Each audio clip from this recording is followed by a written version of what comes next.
Yo, what's up, Victorious? Now, I'm not even about to come up here and act like this ain't my second time recording this video. Because this is my second time recording this video. The first time I tried to record it, the audio came out choppy as hell, so I had to switch to a different phone and I had to record it on this one. So, take two, I guess. But you guys already know what this is. What if Naruto was the strongest Hashira Part 10? If you guys enjoyed this video, make sure you hit that like button. I'm going to need you to aggressively hit that like button, actually. That way you can help me get this algorithm back right. I ain't gonna lie. I was kind of slacking. I needed a break from YouTube and stuff. But now I'm back and now I'm going to be uploading consistently again. Also, hit that subscribe button while you at it. That way you could know when I upload and get the information on when I upload a new series and stuff like that. You wouldn't want to miss all this fire content I'm going to be dropping, would you? So hit the damn buttons. But without further ado, let's just get into this intro so we can start this what if. Light goal is going to be 8.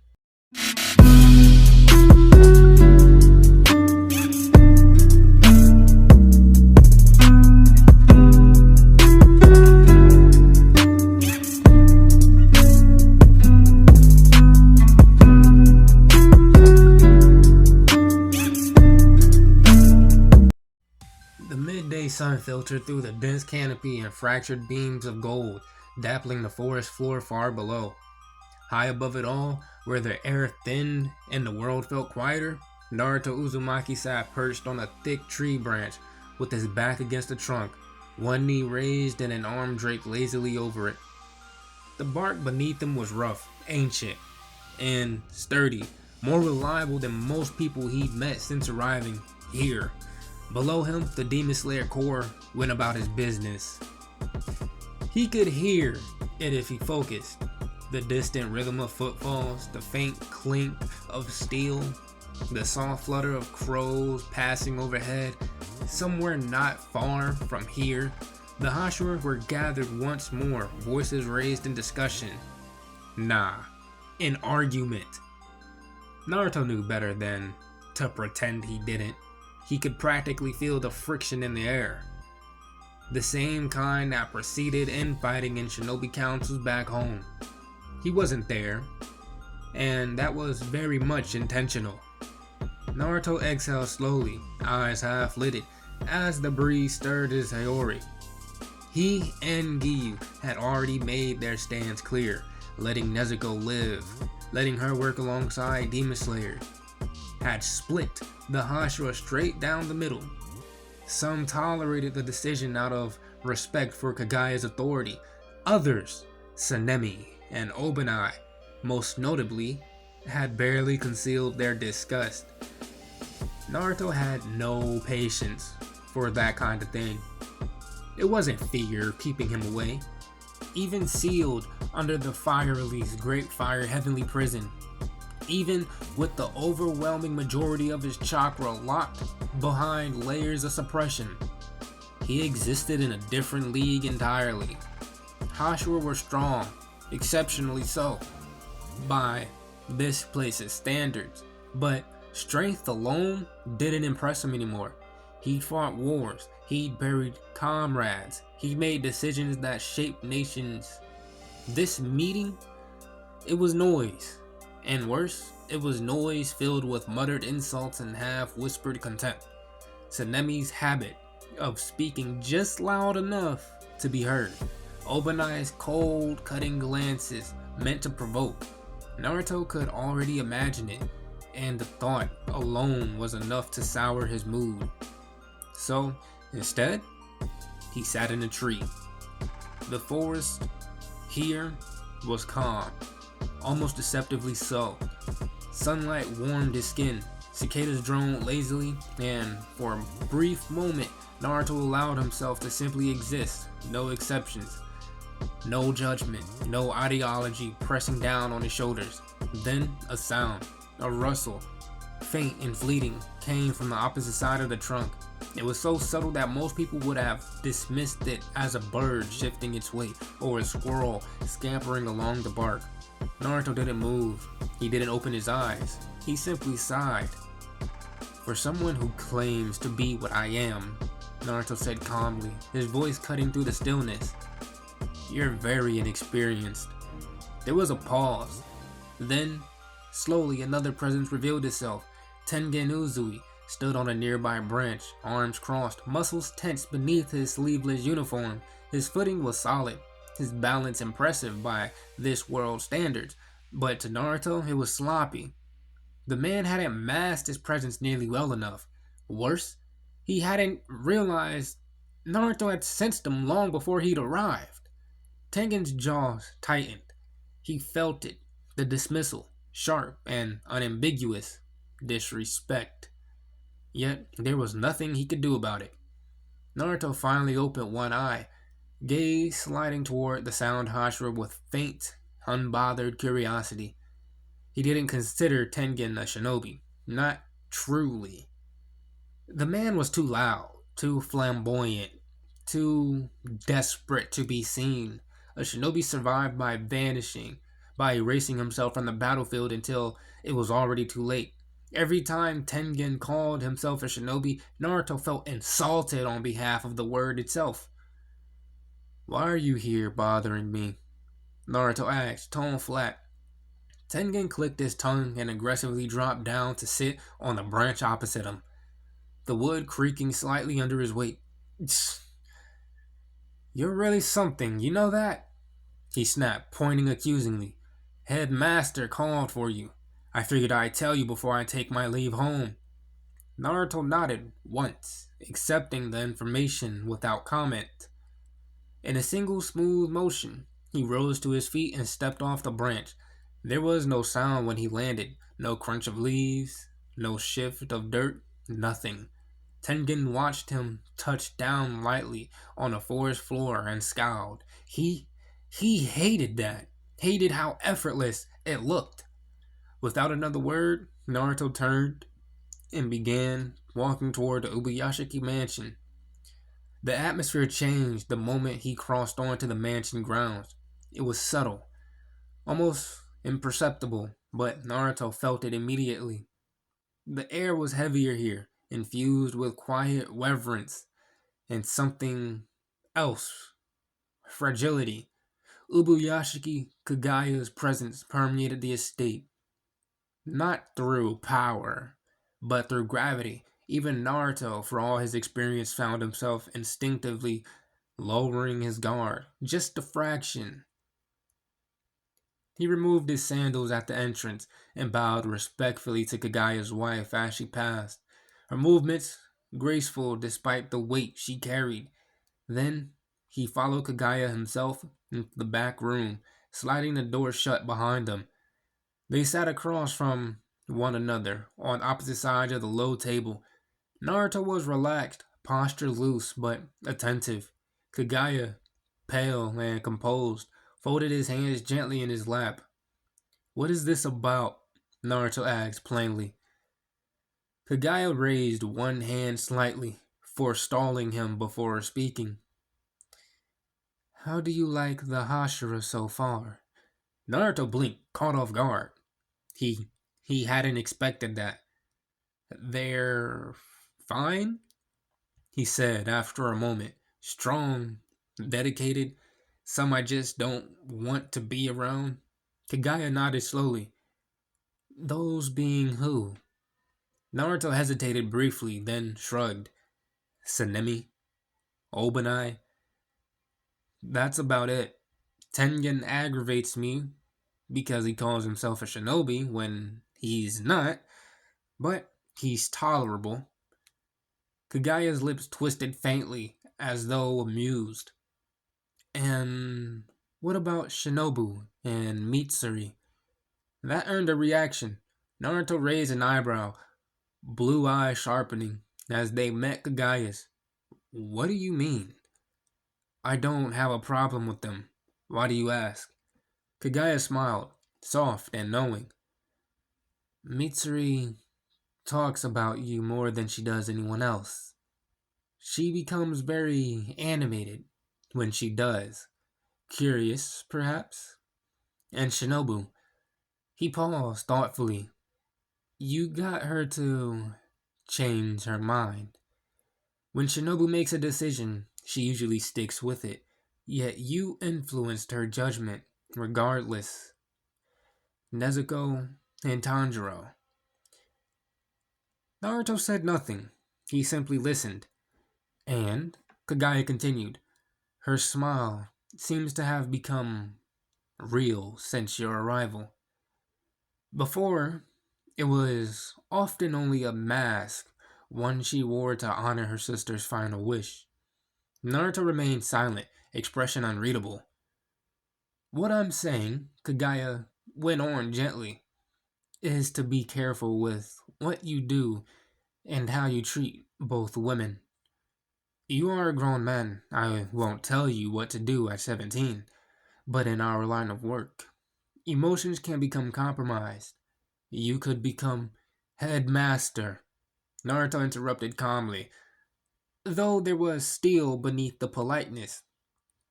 I understand what you're saying, but this isn't my first time doing this. I'm a former shinobi of the Hidden Leaf Village. I've been on S-rank missions. I've gone undercover.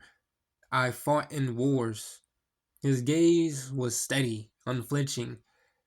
You don't need to have this talk with me. And while both women are pleasant to look at, there's nothing between us. Kagaya studied him for a long moment, then nodded. Very well. I'm only being fair. I've had this conversation with Shinobu and Mitsuri. Naruto leaned back slightly, the tension easing just a fraction. Whatever this world thought he was becoming, Naruto Uzumaki already knew who he was, and he wasn't about to forget it. The sliding doors of the Ubuyashiki mansion closed softly behind Naruto.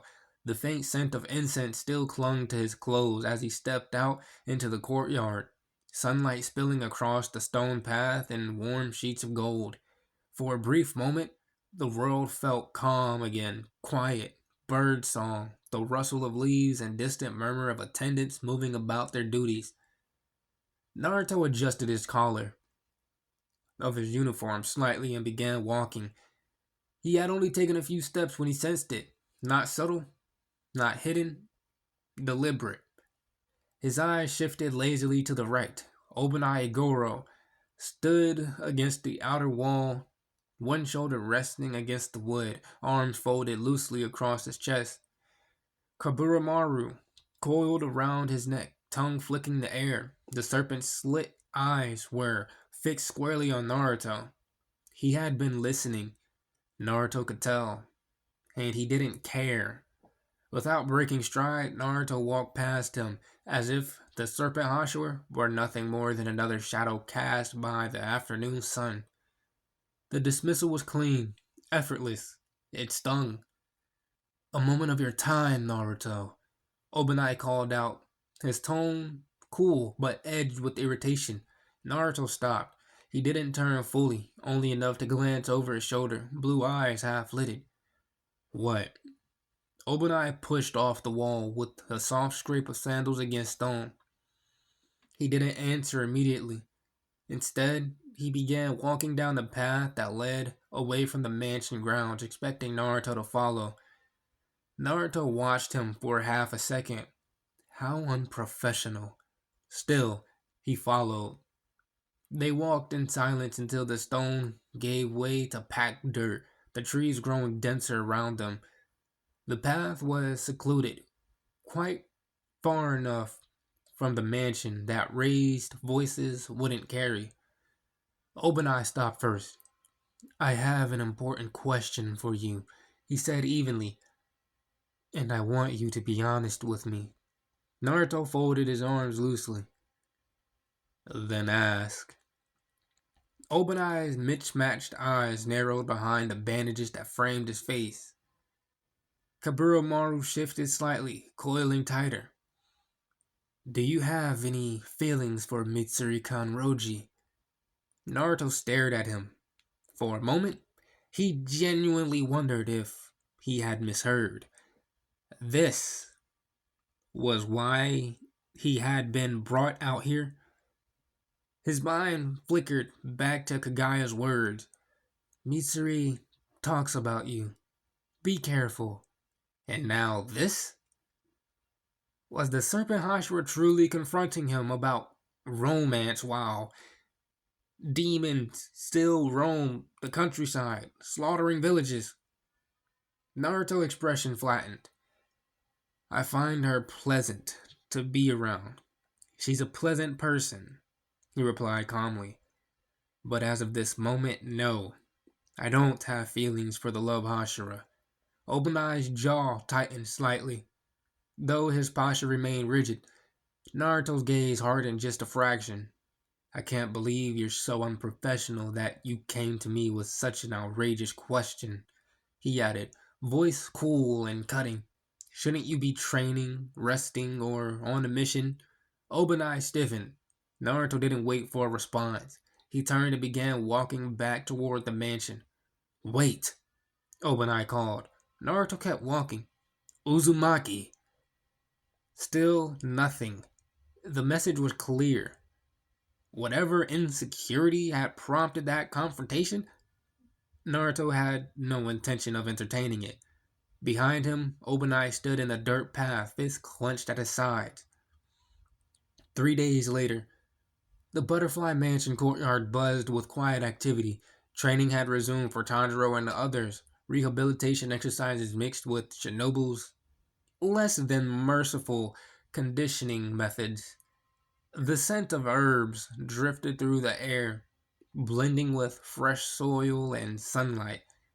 Naruto stood off to the side, arms crossed loosely, watching. Tanjiro sat on the wooden Ngawa, across from Kadao, their legs folded beneath them. Between them sat a low table covered with several small cups, filled with a suspicious green liquid. The game was simple. React first, grab the cup, splash your opponent. Kanao's hand moved fast, too fast. A flash of motion, splash. Green liquid struck Tanjiro square in the face. He blinked, water dripping from his bangs. Man, I lost again, he muttered, wiping his face with his sleeve. And doing all this while learning total concentration constant is really intense.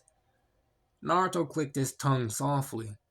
His gaze sharpened slightly as he analyzed the movements. Speed was decent, reaction timing predictable. He stepped forward. Tanjiro looked up at the sound of approaching footsteps and saw Naruto standing nearby. This game looks kind of interesting, Naruto said mildly. Care if I try? Tanjiro immediately scooted aside. Go ahead. Naruto lowered himself to the ground with controlled ease. Kanao rose silently. A faint shuffle of fabric signaled someone else stepping forward. Shinobu Kocho settled across from Naruto, her posture elegant and composed as always. She tilted her head slightly, violet eyes gleaming. You do understand how this game works, right? Naruto gave a small smile. I learn fast. Around them, a few attendants paused. Even Tanjiro leaned in. The game began. Shinobu moved first. Her hand darted for the far left cup. Naruto's hand covered it instantly, palm flattening over hers without force, but with perfect timing. In the same motion, he reached for the center cup. Shinobu blocked. She shifted right, he intercepted. The rhythm quickened, back and forth. Hands moving in blurs across the tabletop. 5 minutes passed. Neither gained ground. Tanjiro's eyes widened. Even Kanao's normally blank expression showed the faintest hint of intrigue. Shinobu's smile remained serene, but Naruto could feel the shift beneath it. She was adjusting, calculating. He was doing the same. Then, Naruto reached for a cup directly in front of her. Shinobu reacted instantly, moving to block. But at the last possible second, Naruto's hand shifted directly mid-motion, a feint. His fingers wrapped around a different cup entirely. Before Shinobu could redirect, splash! Green liquid struck her square on the cheek. Silence. Absolute silence. A few attendants gasped. Tanjiro's mouth fell open.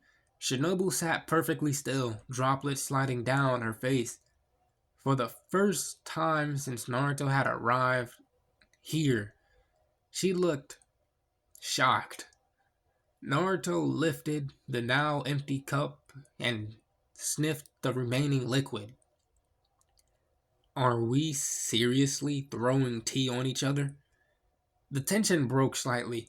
Tanjiro blinked rapidly. Kanao stared at Naruto. You know you just beat Shinobu, she said calmly. She was unbeaten at this game. Naruto raised an eyebrow. Oh? Across from him, Shinobu slowly lifted a hand and wiped a drop of tea from her cheek. Her smile returned, but this one was sharp. How interesting, she murmured. Naruto leaned back slightly, unconcerned. He hadn't meant to disrupt anything. He had simply played to win. But as the courtyard resumed its soft murmur of conversation, something subtle had shifted. 3 days ago, he had unsettled the Hashira politically. Now, he had unsettled one of the most composed among them personally. And judging by the glint in Shinobu's eyes, this would not be the last time. Shinobu rose gracefully from the low table, droplets of green tea still clinging faintly to the edge of her jaw. Well, Uzumaki-san, she said lightly, smoothing her uniform as though nothing unusual had occurred. It seems you have bested me, though the method you used was very unorthodox. It was still impressive. Her violet eyes lingered on him, just a moment longer than necessary. Naruto remained seated, one knee raised casually, resting an elbow atop it. A win's a win. A few attendants nearby stifled quiet whispers. For years, the insect Hashira had remained undefeated in that reflex exercise. She had refined it to sharpen reaction speed and prediction under stress, and yet Naruto had dismantled her rhythm with a single feint. Shinobu gave a soft hum of amusement before turning. I should clean myself off, she added pleasantly. As she walked away, the courtyard resumed its usual activity, but her mind did not. Each day that passed, her curiosity toward Naruto deepened. He was not loud like the others, not fiery like Rengoku, not stoic in the same way as Tomioka. He was something else entirely, contained, watching, and when he moved, it was with unsettling certainty. The next day, morning sunlight spilled across the butterfly mansion courtyard.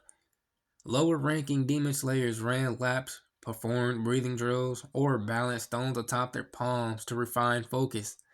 The rhythmic inhalations and exhalations of total concentration training filled the air like a strange symphony. Naruto walked through the courtyard, with hands tucked into his sleeves, blue eyes scanning the exercises with quiet scrutiny. Footwork sloppy, breathing uneven, too much wasted movement. He was about to step inside when a voice stopped him. Uzumaki-san, can you please train me? Naruto paused. He turned. Tanjiro Kamado stood there, head bowed respectfully, hands clenched at his sides. Naruto raised an eyebrow. What's your breathing style? Tanjiro straightened slightly. I'm trained in water breathing, sir. Naruto's mind flickered. Water breathing. He thought of Giyu, Tomioka's fluid precision. He thought briefly of mist breathing and its deceptive obscurity. He studied Tanjiro's stance. His lungs expanded deeply, controlled, but his diaphragm control was tailored to a very specific oxygen pattern. I'll pass, Naruto said bluntly. Tanjiro blinked. Huh? As far as I can tell, there's nothing I can teach you, Naruto continued calmly. Your breathing style requires you to maintain a certain lung capacity at specific intervals. My breathing method doesn't function that way. Tanjiro's expression dimmed slightly, but he listened. I can't teach you my breathing style, Naruto added. It would take years just to build your base. And then he shrugged faintly. I was never a good teacher anyway. He turned away. I recommend you go to Giyu. With that, Naruto stepped inside the mansion. Tanjiro remained in the courtyard, staring after him, conflicted but thoughtful. Naruto moved quietly through the hallways until he reached a familiar room. The door was slightly ajar. Inside, Shinobu Kocho knelt before a standing mirror. Her Hashira Hayori lay folded neatly beside her. Her sandals were set near the doorway. She remained in her Demon Slayer uniform, black socks tucked perfectly beneath her knees. Her eyes were closed, her lips curved upward, practicing, perfecting, refining. I thought you were done with the fake smiles. Her eyes snapped open. She turned sharply. Naruto stood, leaning casually against the doorframe. For a brief moment, surprise flickered across her face. Then she smiled. A genuine one. Sorry, she said softly. It's just my sister wanted me to always smile. It was her wish when she died in my arms. Naruto stepped into the room as if he belonged there. I know, he replied. Kagaya told me during our meeting. He stopped a few feet away from her. But your sister wouldn't want you smiling all the time if she knew you were forcing it. Shinobu's fingers tightened slightly in her lap. You have a beautiful smile, Naruto continued evenly. But only when it's real. Silence lingered. I know you're angry, he said. Her breath stilled. I can feel it on you. Though it's not as bad as when I first met you. Her gaze lifted slowly. How do you know all this? Naruto's lips curved faintly. Even though I'm sealed, I can still feel the emotions of one's heart. Shinobu studied him carefully. When she had first met him, he had been closed off, distant, cold. Lower Moon 10 had just killed his girlfriend, someone he'd loved deeply. Naruto killed the demon with nothing but his bare hands. He had crushed him without breathing techniques, without a blade. He had been imprisoned for the brutality of it before Kagaya intervened and brought him into the core. He understood rage. He understood grief. And yet, now, he stood before her, not with fury, but with calm understanding. Her lips curved again. This time it wasn't practiced. It was warm. She had not expected sweetness from him, but there it was. 2 weeks later, the Ubuyashiki mansion gates creaked softly as Kyojiro Rengoku stepped through them. His presence alone felt like a rising flame, bright, warm, impossible to ignore. He began walking down the path when a familiar voice called behind him. Going somewhere, Rengoku-san? He turned, with his usual booming energy. Ah, Shinobu. She approached calmly, hands folded behind her back. Yes, Rengoku replied proudly. I have a mission to investigate the Mugen train. There have been disappearances. His eyes gleamed. When I return, I will be training Tanjiro. He asked about my flame breathing. Wanted a demonstration to assist his own breathing style. Shinobu nodded thoughtfully. Right. Inosuke is currently trying to get Uzumaki-kun to train him. Rengoku blinked, then grinned widely. Wow, I didn't realize you and Uzumaki-san were bedmates. He began walking again, casually. There was a blur. Shinobu appeared behind him instantly, fingers gripping his shoulder firmly. Her eyes were closed, her smile serene. Did you just make a sexual innuendo between me and Uzumaki-san? She asked sweetly. The air temperature dropped several degrees. Rengoku stiffened slightly, but only slightly. Ah, it was merely an observation based on the frequency of your conversations. Her grip tightened. Is that so? He laughed heartily. My apologies if I offended you. Kaburamaru would have been proud of the way her fingers pressed into the muscles near his collarbone. Rengoku-san, she said lightly, I would advise you to refrain from such assumptions. But guys, I'm going to end it off right here. If you guys enjoyed the video, make sure you hit that like button, subscribe while you're at it. Remember, the like goal for this video was going to be 8 likes. So smash that like button with the aggressiveness. And I want you to smash that subscribe button with the aggressiveness as well. Just so you guys can, see all the nice, cool, awesome, fire. I need some more words. Amazing, talented, genius series that I be uploading. So yeah, hit that like and subscribe button. But with that out the way, I'm out and I will see you guys in the next video. Stay blessed, y'all.